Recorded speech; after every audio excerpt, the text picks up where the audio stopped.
don't worry about it. That's over here.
Hey, Jesse, get a sec.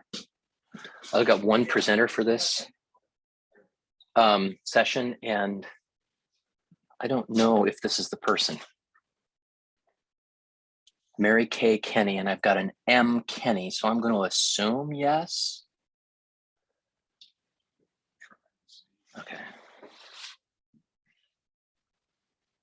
Can I kick him out after? I guess I can. Yeah, there's 7 people in my waiting room, and there's an M Kenny. So I'm going to go ahead and admit. So I want to check you guys while I've got everybody. Does this? I'm checking my document, but I did not see you guys. I'm going to make co-hosts. That will give you the ability to see who's in the waiting room, and it will also give you the ability to move them in. Hey there, are you the presenter? If that is something you can you hear me? If you see something. Hi, I'm sorry.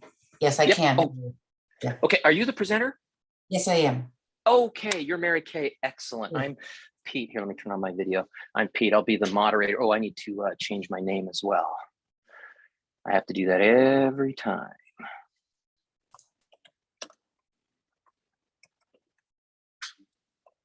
Okay, I'm going to rename myself, and then I'm going to give you co-host abilities. There you are. All right. Now let's go through some of the checklist here and see. Okay, you got your co-host, and I can hear you just fine, so that's all working.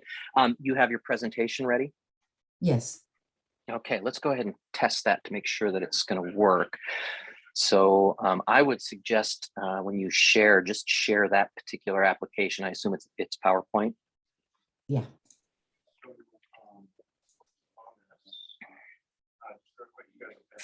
Okay, good. That looks good. Now go ahead and go to slideshow. Yep, and present. Start. What does it say? Start from beginning. Perfect. Yeah.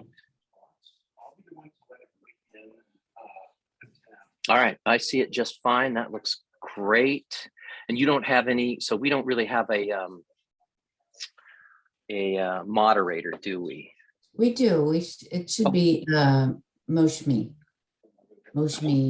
Belton Gandhi. Oh, okay. So I'll let Moshmi in then.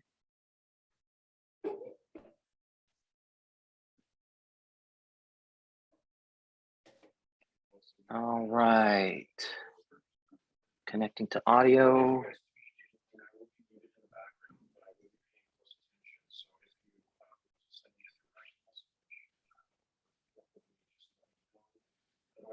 All right, Moshmi, can you hear us okay?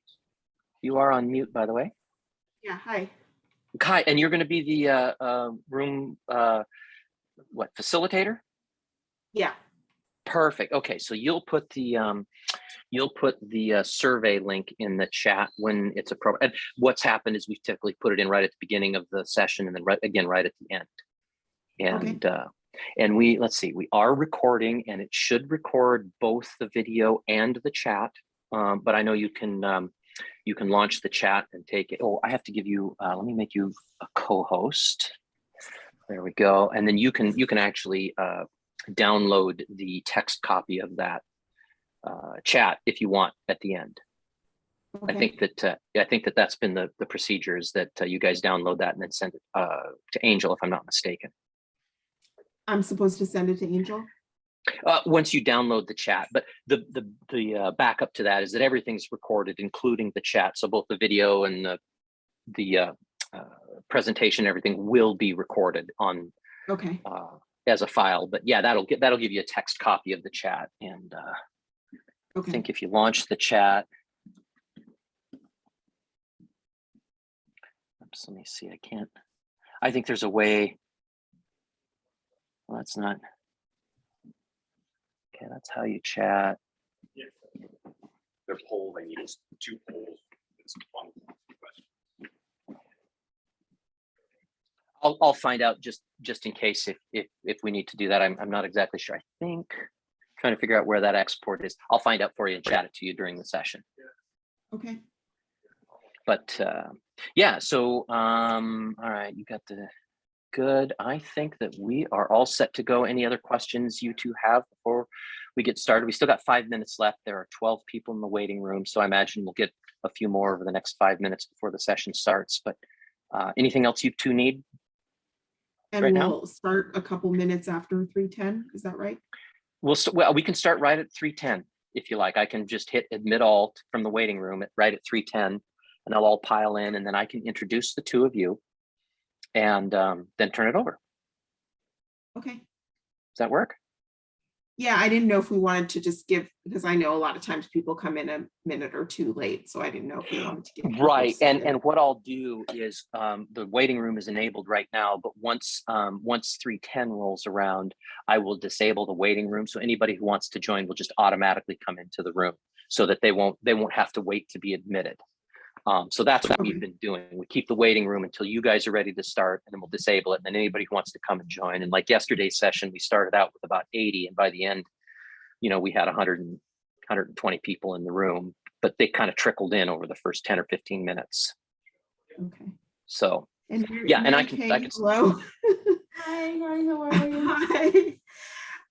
So I noticed the ANA did not put a description of our session on the website for some reason, Oh. even though we provided a description to them.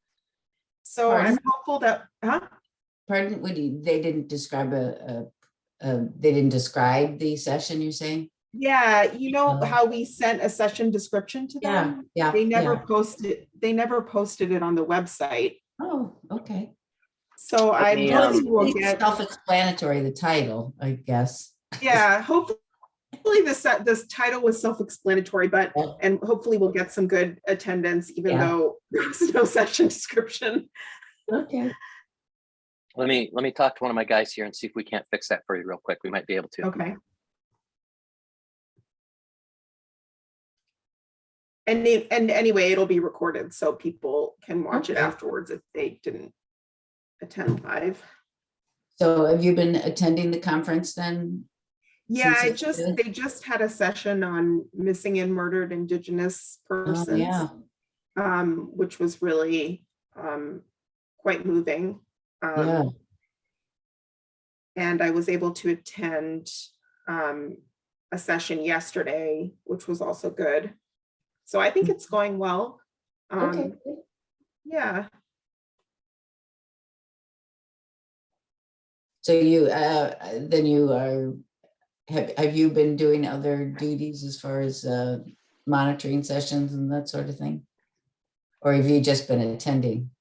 Yeah, I've just been attending. One of the session yesterday was about my program, the program that I manage. Okay. So one of my staff was leading that session. I see. So that was great. So what is Okay, your, sorry, I asked Micah, who's our technical guy. He's looking into that for you, and I'll let you know if I hear anything back. Okay, thank you. Yeah, I was hoping it would have been posted because this is actually the first time this data is being shared with anyone, right, Mary Kay? Yep, exactly. Mm-hmm. I will be trying, I talked to my supervisor about doing some data briefs based on this data. And so I've got the okay for that. It's just Oh, awesome. Yeah, so I'm just not sure. I'd like to do a series because there's just so much data. Yeah, That, I mean, and this is only part of it. Um, so I don't know. We'll have to see how it comes out. yeah, that would be great. Mhm. That's great, right? Barry, are you based here in Alaska? That's where I am right now, is Alaska. Oh, oh, me? Yes. Oh, no, I'm down in around Washington, DC. Okay. I work for the federal government, so so we're actually in Rockville, Maryland, a little bit north. of Gotcha. DC. Yeah. I'm a data guy, so this is fascinating to me. Okay. So, and do you work for like a media company then? Yes, on and off. I also have my own business. Oh, I got my fingers in a variety of different things. Okay. Ed tech consulting is what I do on a broader scale. So Mhm. yeah, I've got a couple different companies that I subcontract for. Okay. So you go all over the world. I do. Yeah, mostly the United States. I haven't done a lot of international travel, but I did work for Apple for 10 years, and that took me all over the country for sure. Yeah. How did you like that? I loved it. I Yeah. loved it. It was great, but I don't have to travel as much. All right, I guess we are at 11:11, so I'm going to go ahead, if you guys are okay, and admit our 20 participants. Should we get started? Okay. Sure. Okay, here we go. Here they come.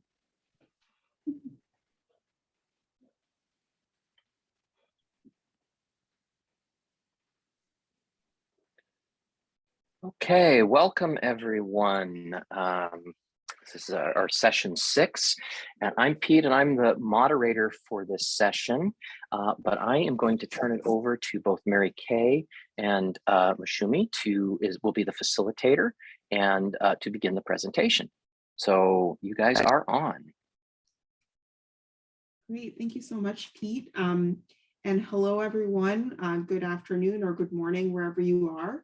Welcome to our session, Exploring Data on American Indian and Alaska Native Populations in the National Survey of Children's Health.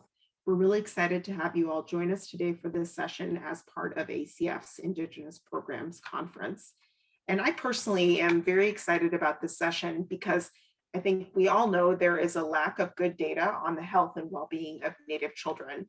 Most data sets don't collect enough data on AIAN children and families, which limits our ability to understand the needs of this population and tell the story about its strengths.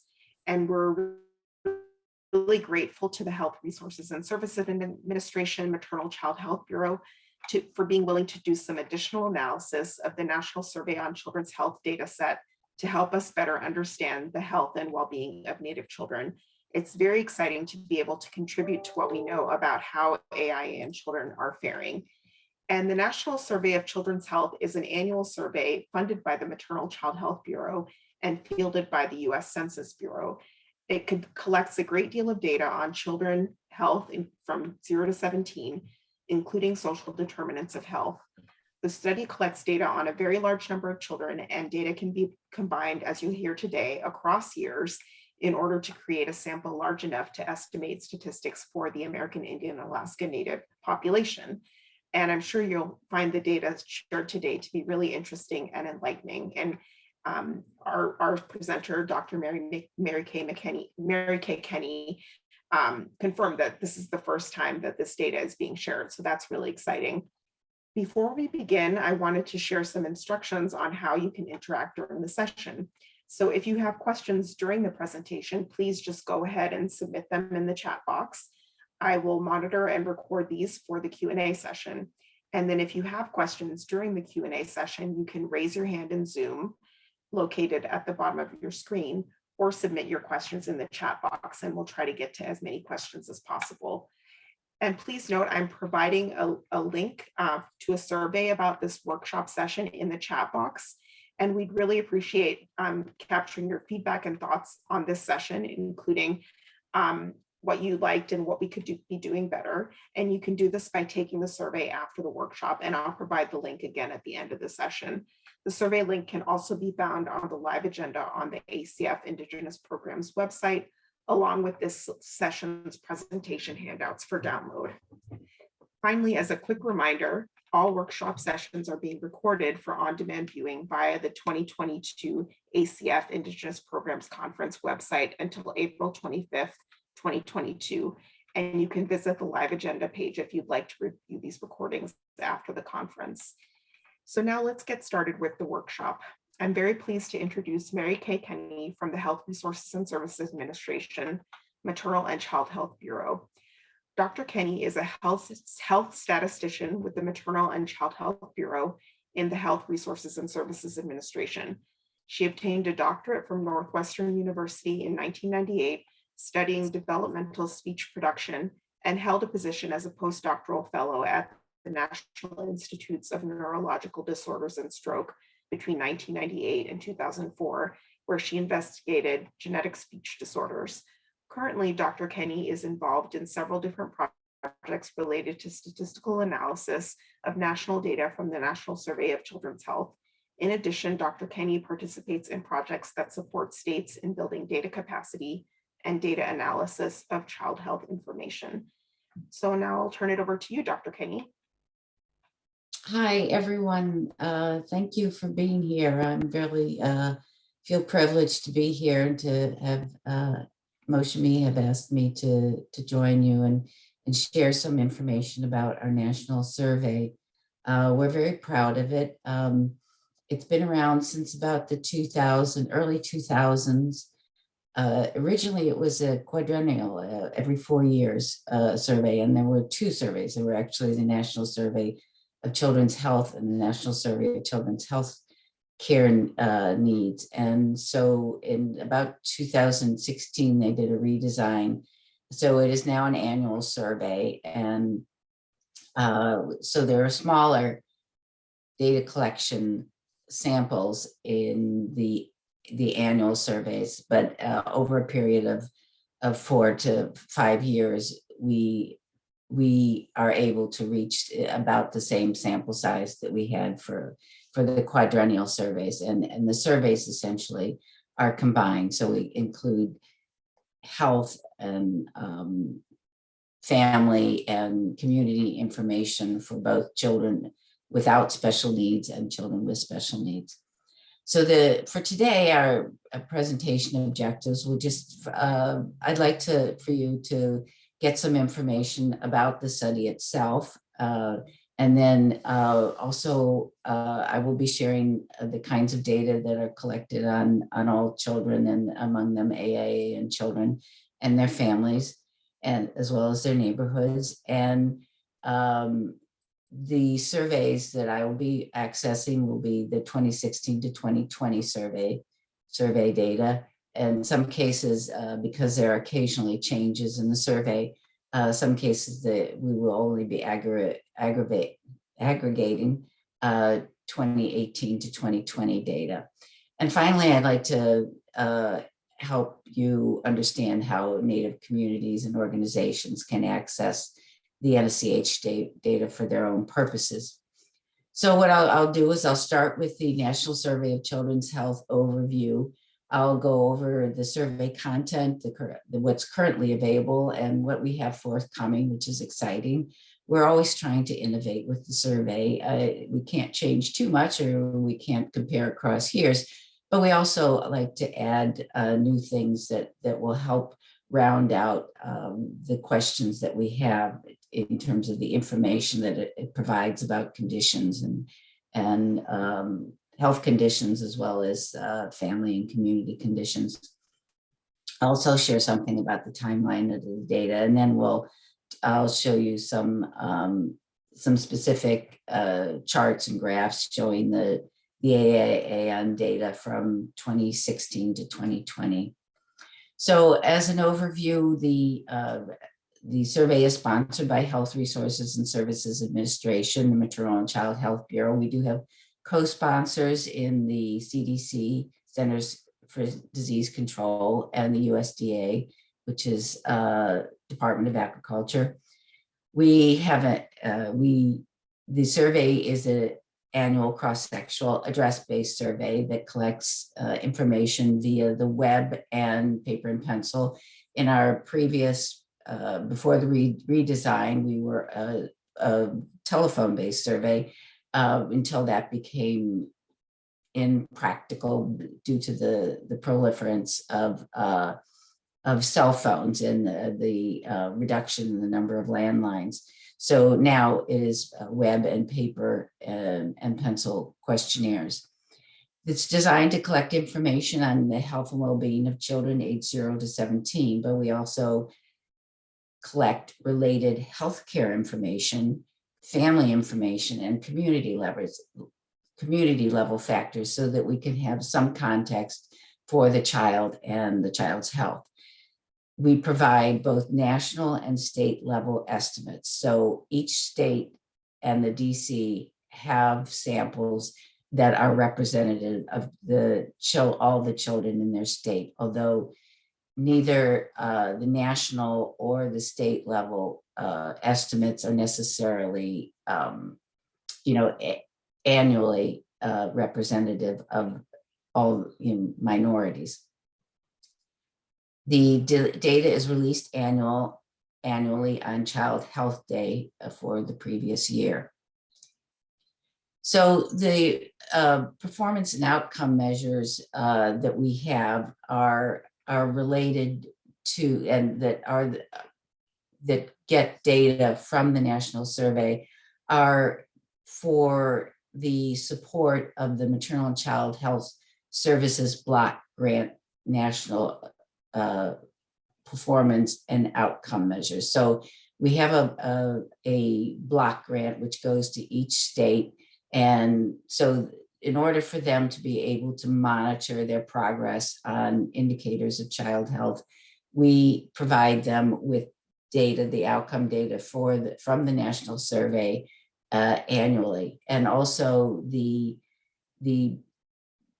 data is a support for other federal policy and program development. It's the basis for some of the Healthy People 2010, 2020, and 2030 objectives.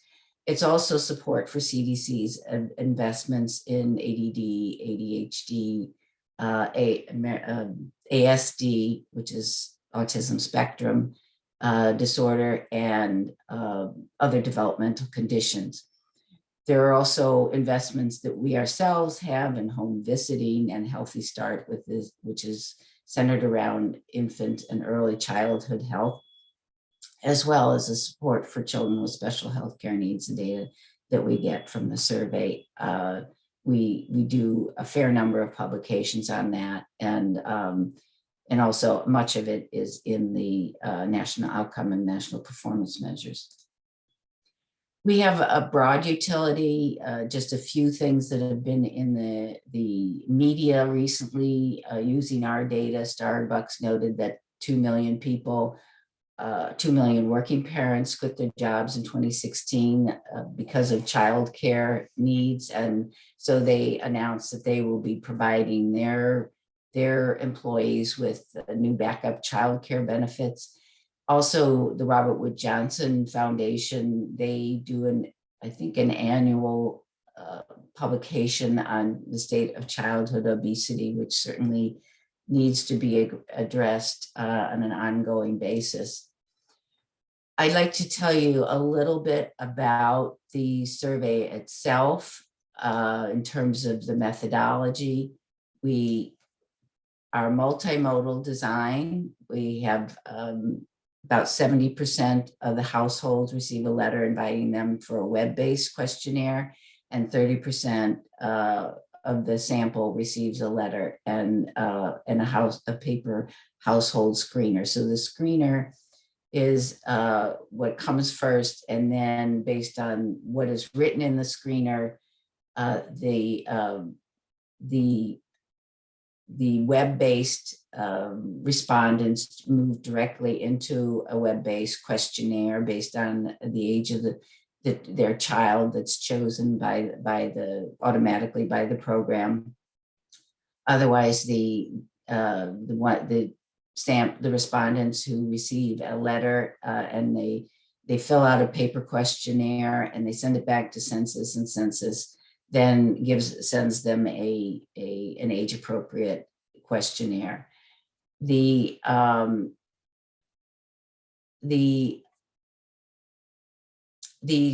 questionnaire, the screener also has questions that address special health care needs. So if the child, so it asks 5 questions about the child in terms of whether they need medication on an ongoing basis, whether they need unusual level of medical, educational, mental health services, whether they need things like if they have functional limitations that are beyond what is typical for a child of the same age, if they need OT, PT, or speech services, and whether they receive treatment for a emotional, mental, or behavioral disorder. And if they respond positively to any one of those questions, and also to a question asking whether that condition will last more than a year, then they are categorized as, the child then is categorized as having a special healthcare need, and then they will receive some special questions in addition to the other questions that all the children receive.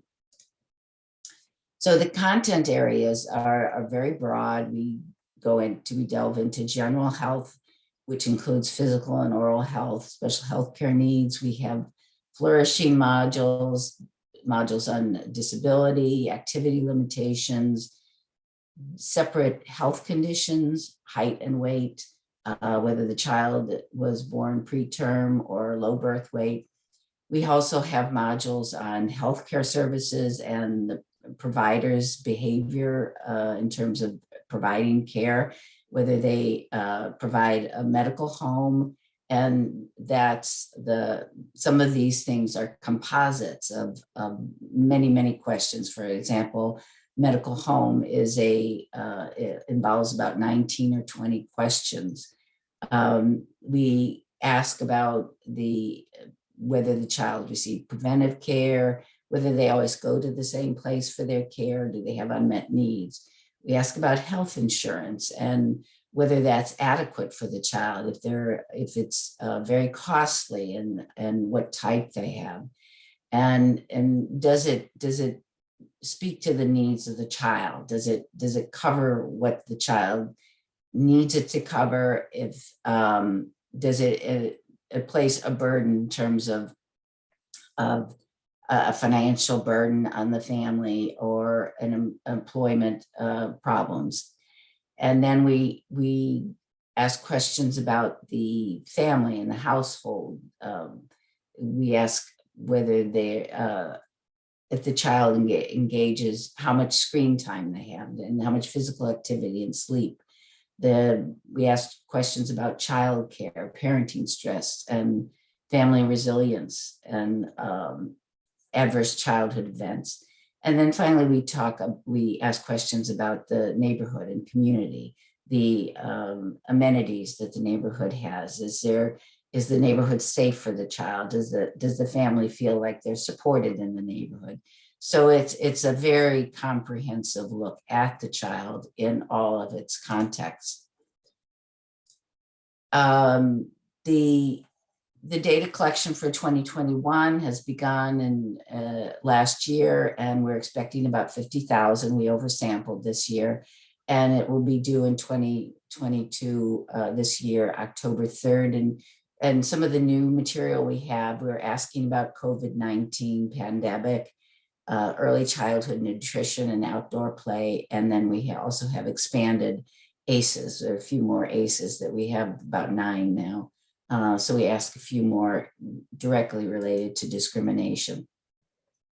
As far as the pandemic, the questions we're asking about preventive care. It seems that a lot of people during the pandemic did not go to receive their normal preventive care. So we're asking about having missed appointments and the reasons for missing the appointments. We ask about telehealth, because that was something that was a new phenomenon during the coronavirus, that a new possibility for receiving care that was originally used mainly for children in rural areas, but now can be used for other circumstances.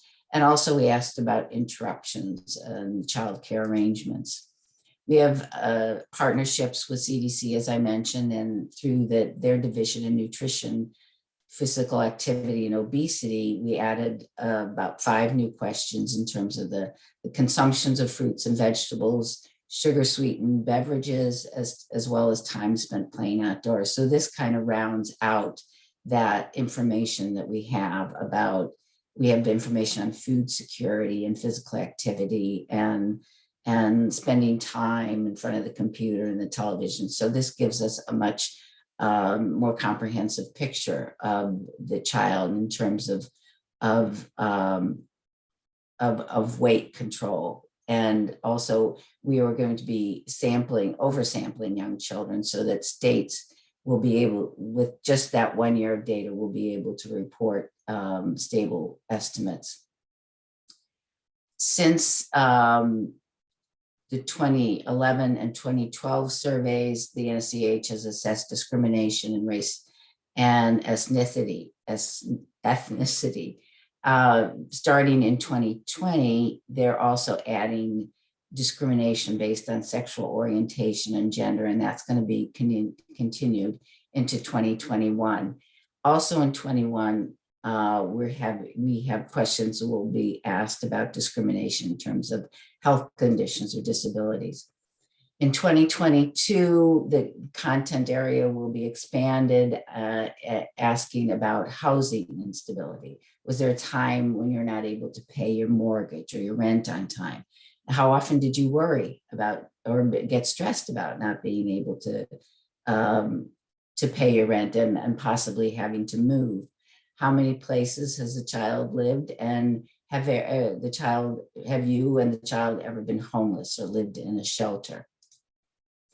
So we had a module called Healthy and Ready to Learn, which is early childhood. We've had it for a few years, and from 2018 to 2020, we were expecting that to be validated through a contract, and they did make the contractors did assess and hold interviews and made recommendations for item level and measure revisions, which we had intended to have cognitive testing on in 2020, but for obvious reasons, we couldn't do that. And that was switched to 2021. So that has occurred or is in the process of occurring still. Maybe I'm not sure. I think that may have gone forward.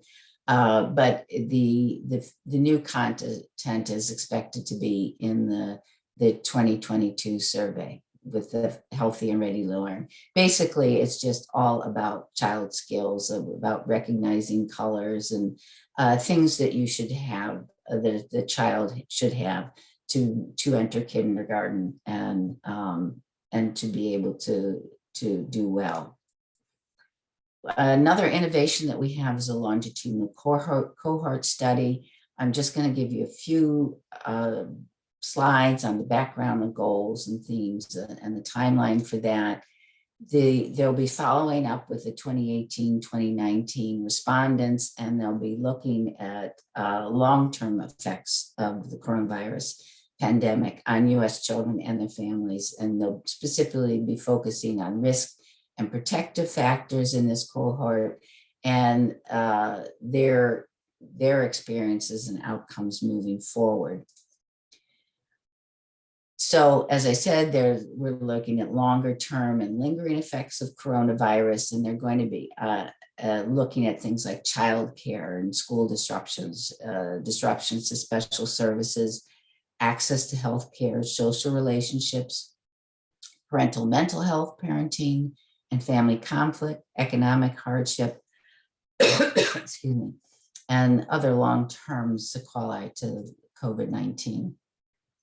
So this is just to show that by 2023, 2024, we expect to start data collection and actually be finished by fall of 2024 and have that released to the public. So now I will go into some of the findings that we have for American Indian and Alaska Native children, 2016 to 2020. I'm going to cover some demographics, child development and educational outcomes, excuse me, some family level factors like adverse events and resilience, and neighborhood factors such as safety, support, amenities, and detractions, neighborhood detractions. Excuse me, I just need to take a drink here. Sorry about that. So this is showing the total sample for each year from 2016 to 2020 and what the totals were. So there's the national level, the state level. So this is the number of interviews. And finally, the total completed AIAN. So we have a sample of 1,000, for those 5 years, we have a sample of 1,032 out of, and then a total of 174,551. Comparing the AIAN sample with a standard, we chose the non-Hispanic white. So it's non-Hispanic AIAN alone. So this is, there's not mixed race AIAN in here, and also the non-Hispanic white alone. And so this just shows several factors related to demographics, and you'll see that the red denotes significant differences between races. So though the age distribution is generally speaking similar, there was a statistically significant difference of a few percentage points in the distribution across the ages 0 to 17. But generally we can say that they're approximately the same. Sex was female, male distribution was the same. The family structure was a little bit different. There were fewer, well, I guess there were large differences here, we could say. Fewer AA and two-parent families in the children's families, and more often there were single mother families or other types of families, which would be like father only, or grandparents, foster parents, that type of thing, or extended family. The federal poverty levels were, there were discrepancies in that between the AA and the white population, with the AA and population tending towards, or significantly different, and largely more poorer, fewer in the higher federal poverty level categories. They were also tended to be less educated, and also they lived in the Midwest and the West, as opposed to the West and the South for the non-Hispanic white children. So I talked to you about the screener, the CSHCN screener, Children with Special Healthcare Needs screener. And so looking at the distribution across the AA and the non-Hispanic white, it was about the same proportion of children were identified as qualifying as children with special healthcare needs. And then when you look at the various aggregations across the screen, they were also not statistically different. But if you look at overall health, so we just asked parents how they would describe the child's overall health. They're given a choice of excellent, very good, good, fair, poor. And so we see both in overall health and in oral health, which is those top bars, and particularly in oral health, there were statistically different proportions of children who were excellent and very good health. So we have a module with weight, physical activity, and food insecurity. So we bring in food insecurity because that is related to overweight and obesity. You see at the bottom of the screen, the proportion of children, AIAN children who were overweight or obese was quite a bit higher and statistically different than the non-Hispanic white children. However, if you look at the physical activity, so the CDC has a recommended goals of 60 minutes of moderate to vigorous physical activity on a daily basis, so 7 days a week. And there were fairly low percentages overall for reaching that goal, but for the AA and the white population, they were comparable. But looking at could the family always afford good nutritious meals to eat, that was significantly different and quite a large discrepancy there. So they're also asked whether they could afford enough to eat and whether they couldn't afford to eat, but I don't have those statistics right now. We ask questions that are meant to be reflective of whether the child can be considered flourishing. So we ask whether they smile and laugh a lot, or affectionate and show interest and curiosity in learning things, and whether they bounce back quickly when things don't go their way, all things that we would like to see in early childhood. So these are for 6 months to 5 years of age. And overall, I mean, when you look at these things separately, the American Indian, Alaska Native children were not significantly different, or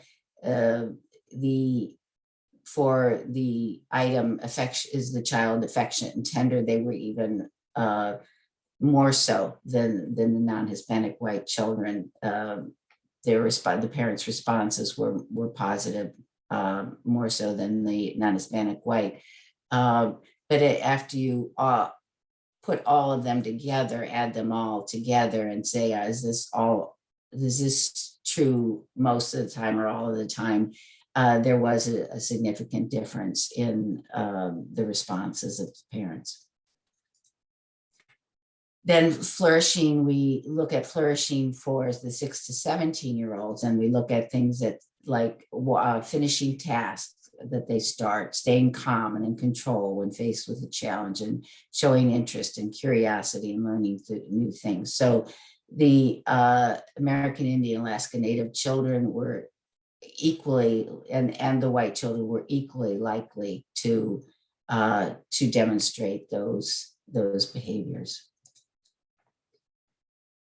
So here is these are 2 questions about school. Well, actually, they're composite questions: school and after school activities. So as far as the school engagement, caring about doing well in school and doing all the homework, the children in the 2 groups were equally likely for parents to say that yes, they did that.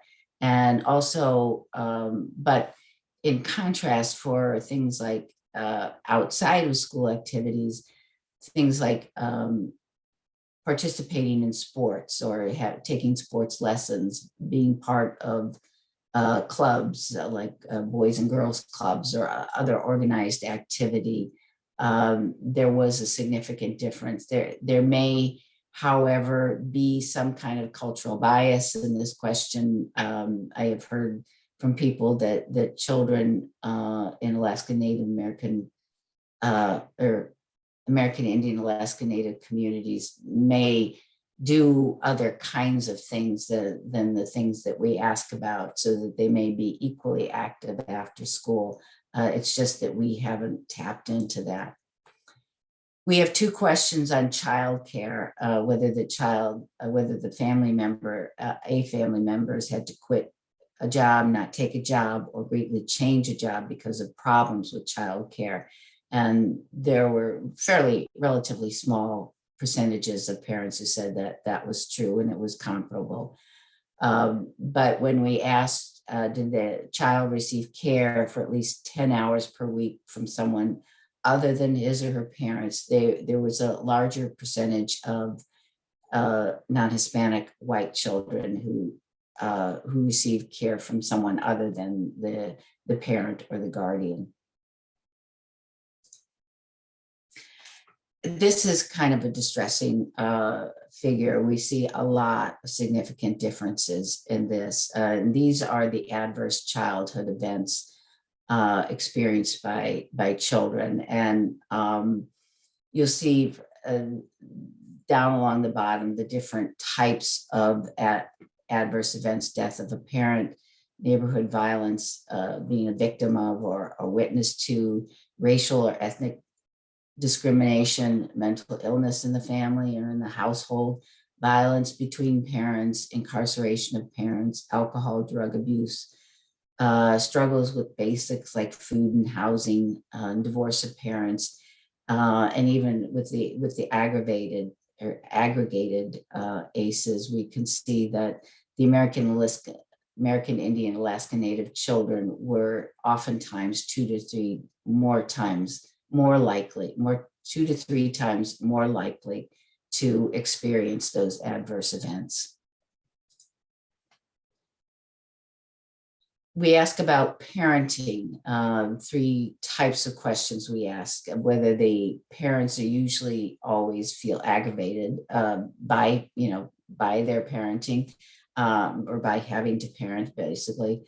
Very small percentage say that was usually or always the case, and it was relatively equal. The parents coping well with demands of raising their children, we'd really like to see a higher percentage of both groups saying yes, that they were coping well, but they were comparable in their responses. Whether the parent had someone to turn to for day-to-day for supportive parenting, that was different between the groups. The American Indian, Alaska Native parents were less likely to say that they had support for parenting. We looked at family resilience, and with regard to that, we're looking at things like talking about a problem. If there's a family problem, do you talk about what you do? Do you work together to solve the problem? Do you recognize your strengths and are able to draw on them, stay hopeful in difficult times? And with these, the American Indian, Alaska Native parents were less likely to say yes, that was true in their when their family placed a problem, except when it came to working together to solve the problem. So finally, we have neighborhood characteristics in the groups, and with these, we're looking at these. A couple of these, several of these are kind of composites. The neighborhood detracting elements were more common in American Alaska Native families. So that involved things like, did the neighborhood have litter? Was it run down? Did it have rundown housing and vandalism? The amenities, they were comparable. The amenities that were asked about were things like having libraries and bookmobiles, sidewalks, walking paths, recreation centers, boys and the girls clubs, parks, and playgrounds, those type of things. And they were comparable in that regard. With regard to supportive neighborhoods, that was also a composite. They were asked whether the child's neighborhood, were the people in the neighborhood, people that they could turn to, Could they rely on them for help if their child was outside and in distress? Could they depend on the neighbor to help? Did the parent know where to go in the neighborhood for help? That was significantly different, as well as parents feeling that their neighborhood was safe. That was significantly different. However, the schools, they did feel, were safe for their children equally well as the non-Hispanic white. So in summary, I just would like to review there's a lot of information that I threw at you today, but I include some slides to summarize the result about the places that they live are a little bit different. They live in the Midwest and West, as you would imagine, as opposed to the South and the West with non-Hispanic white children. The American Indian, Alaska Native children more likely to live in households with less income, lower educational levels, and more single parent or other family types. They were no more likely to be identified as having special healthcare needs than white children, but their overall health, especially their dental health, was less likely to be excellent or very good. They were equally likely as white children to meet the CDC recommendations for daily physical activity, but more likely to experience food insecurity and have overweight or obesity. The vast majority of AIN children 5 years and under exhibited age-appropriate behaviors like smiling a lot, demonstrating curiosity, resilience, and affection. However, when all behaviors were combined, the AIN children were less likely to usually or always demonstrate them. Most American Indian, Alaska Native 6 to 17-year-olds demonstrated age-appropriate behaviors such as finishing tasks, staying calm when faced with a challenge, and showing interest in learning things and being engaged in school. They also, the AIAN children were often 2 to 3 times more likely to experience adverse childhood events and have multiple ACEs.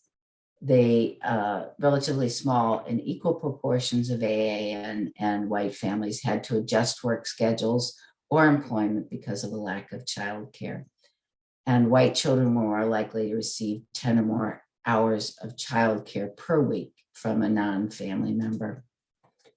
A higher proportion of AIN families were reported to show family resilience behaviors in the face of problems, but many can be challenged to discuss problems together and stay hopeful and draw on strengths to solve problems.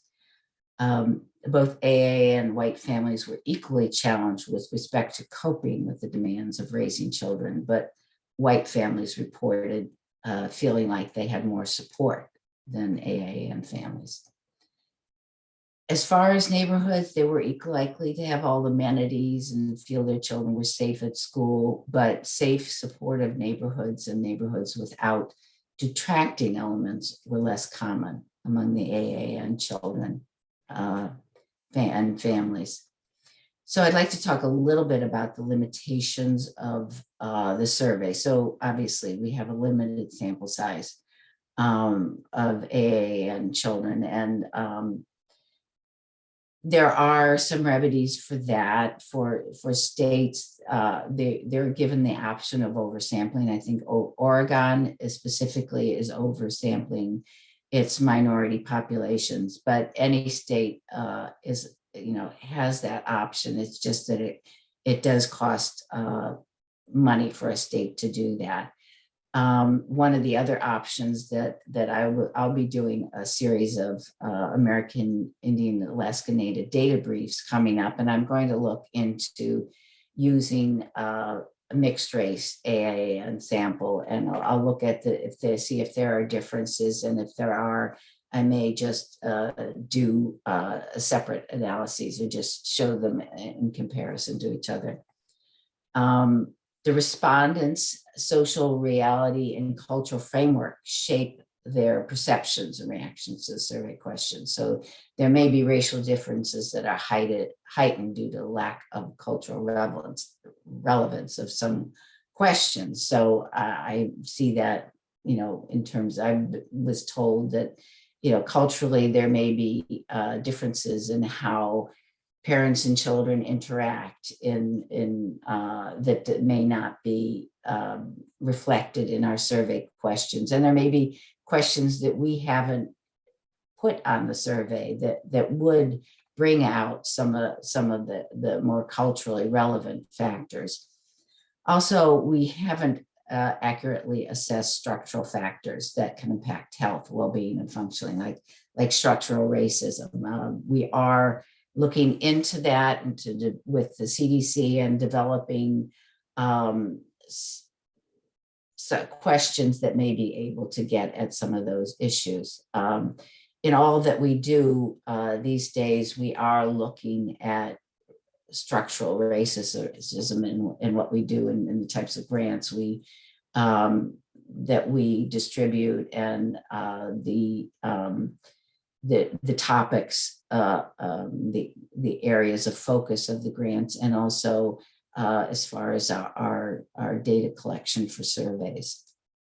So this slide shows where the data can be accessed. It can be accessed directly from the Census Bureau website, and it could also be accessed from a data resource center, which we fund, and they have everything National Survey of Children's Health, and there are also code books you can download. You can look at an interactive survey, or interactive query, although they don't break down the populations, the subpopulations, to smaller levels just because of privacy considerations. And that's really an important issue that I try to reflect in the work that I do. We don't want I do a lot of rural health data analysis, and so we have to be very conscious of that. They also have archived resources there at the Data Resource Center. So this is my contact information, and I hope I left you some time for questions. So with that, I will turn it back over to Moshmi.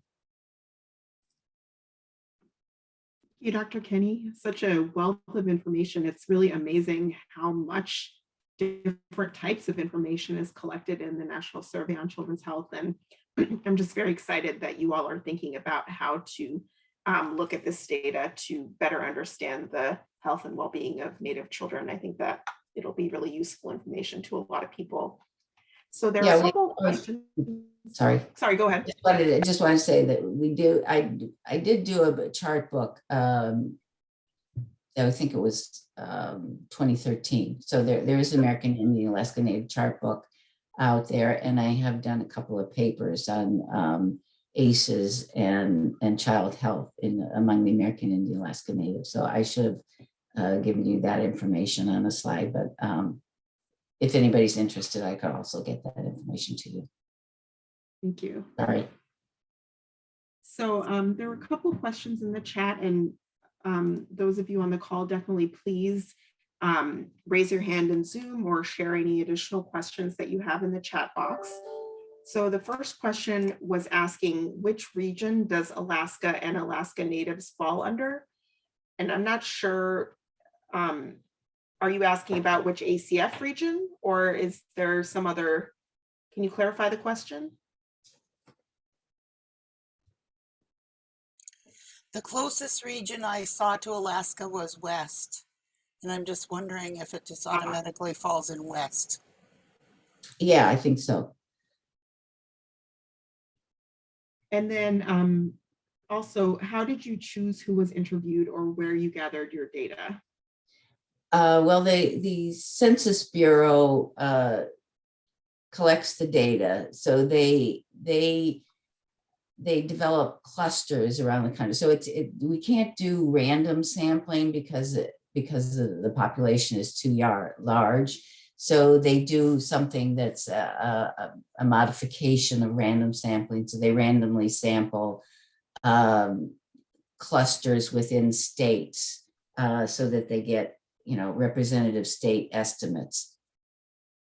And then they have an address-based listing of people to contact.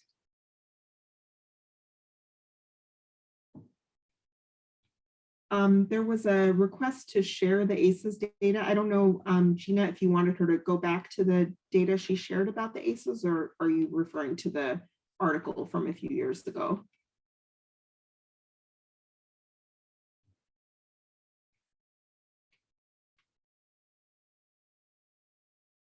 Oh, okay. You had mentioned some additional info. Yeah, there is a paper. If you can, what you can do is my email is up there on the screen, and you can contact me and ask me, and I can send you a copy of the paper. I can't remember what year the data was from. I think it might have been from 2011, around there. But then you did share some more ACEs data today. Right, this is from the 2016 to 2020. This is the most recent data that's available. So you mentioned the sort of cultural relevance of some of the measures. I wonder if you have any more thoughts about the types of questions that perhaps might, be problematic. Well, actually, this was a subject that we have a senior advisor who for equity, I think it's for health equity. And so I had her review the slides, and she brought up some questions about that. And I think that what we typically do is we don't just decide ourselves. We can't really rely on ourselves to come up with the best ideas about what types of things should be in the survey. So either it's something from somewhere else, and another survey where the question has been validated over time, and also we do some stakeholder interviews, and then other kinds of validation. So it's something that we would have to go to people and try to find out that information. I'm not sure. It will be a difficult thing. I think that the interest in finding out more about structural racism and how it's felt by people and experienced by different people is a subject that is of very much interest to us, as well as our partners like CDC. So it will take some time to figure out how we can get at those kinds of questions.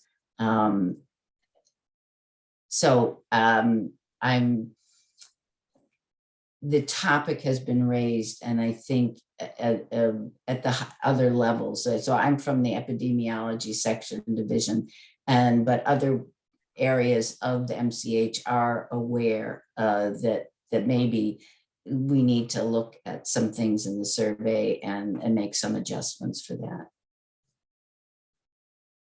Thank you.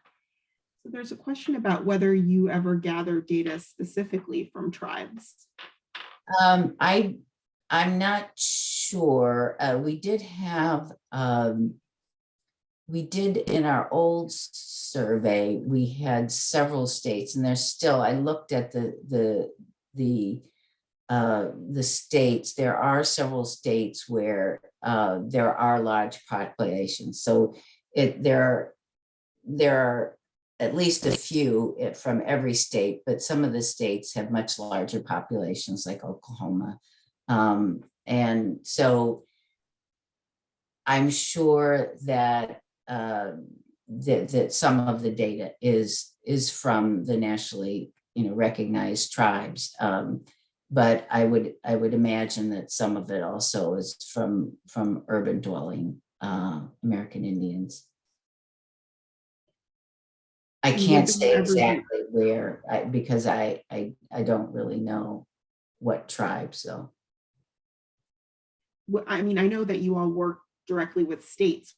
Would there ever be an opportunity for a tribe to work directly with you all to collect data on their population? Definitely, yeah. It's the issue is that it requires funding to do that.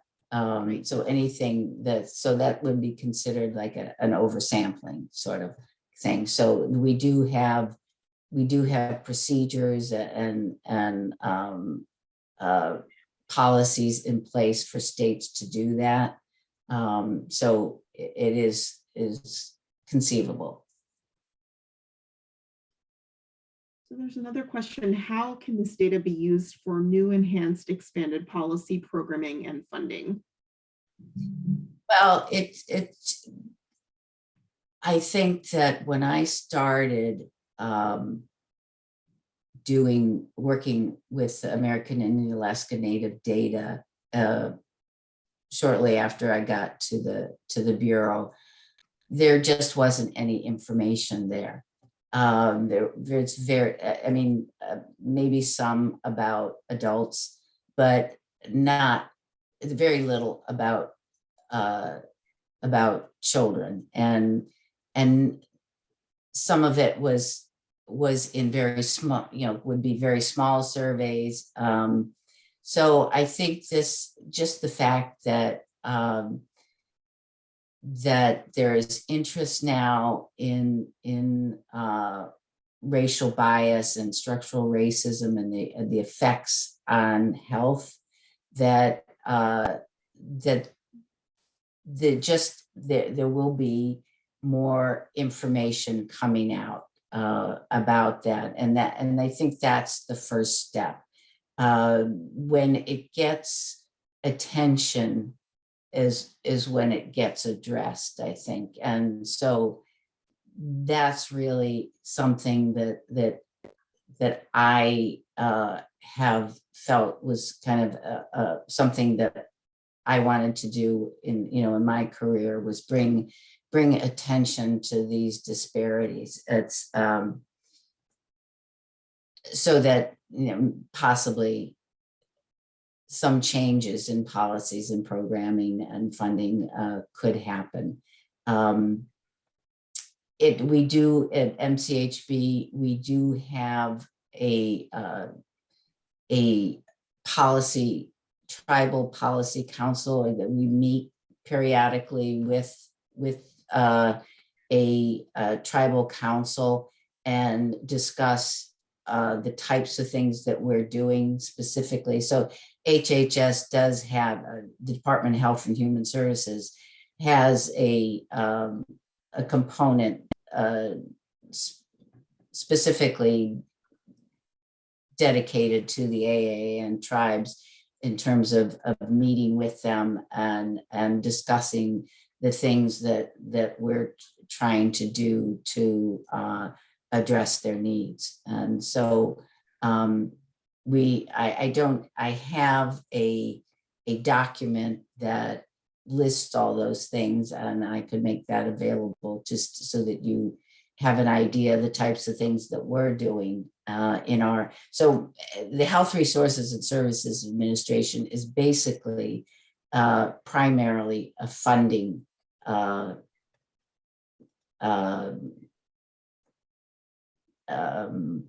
agency. Sorry, I give the word anomia. It's primarily a funding agency. So we fund all kinds of different activities for children with special healthcare needs, and in a variety of different conditions, both physical and mental health conditions. So within those programs, we try to specifically address some of the needs of the American Indian Alaska Native children. So much. I think we're about out of time. Thank you so much, Dr. Kenny, for sharing with us, and thank you to everyone who joined for your questions. just had a few sort of closing updates. We want to thank you all for attending day one. Actually, I guess this is day two of the ACF Indigenous Programs Conference, and we hope that this has been an informative and inspiring meeting. Before we depart today, I want to highlight two items. So first, please continue to visit the website to explore the virtual exhibitor hall to view ACF grant recipient projects throughout the United States and Pacific Island. And you can find this link in the chat box. I'll put it in there right now.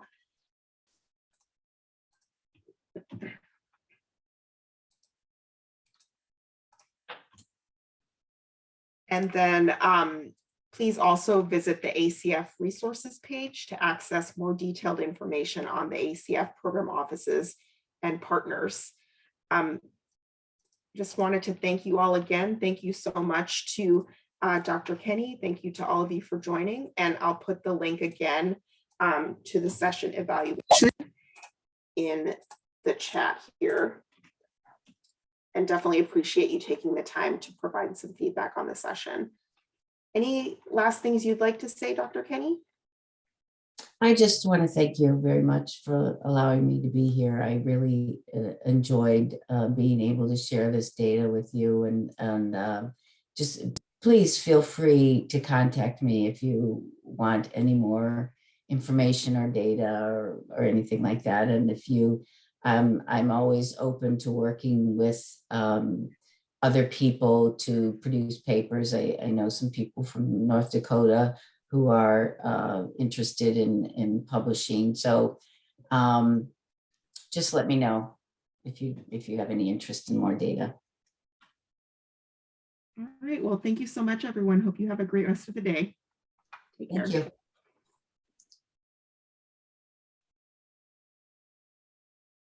Thank you, ladies. I'm going to end the meeting here in just a few minutes. I'll let people kind of leave on their own, and then I'll just end the meeting for everyone. All right, Nicely done. Anything else you guys need from me? I don't think so. Oh, I have to save the chat. How do I save the chat? Oh, let's see. What is this? Oh, there's a little, let's see, does that work? Yes, if you, let's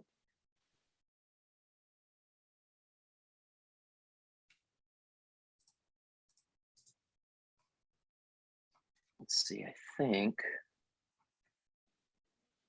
well, that's weird. That doesn't work. I thought if you clicked on that little, there's a little document icon down by the chat, and then you can save it. I believe you can choose where you want to save it, Dropbox or Google Drive. Do you see the little document icon down by the chat? Okay. No, it's actually, that's to open a document. Oh, is that to open a document? Yeah. I'll just try to copy and paste it. Yeah, that's probably easiest. The chat isn't really big. Yeah, I think if you just copy and paste it, that'll probably be good.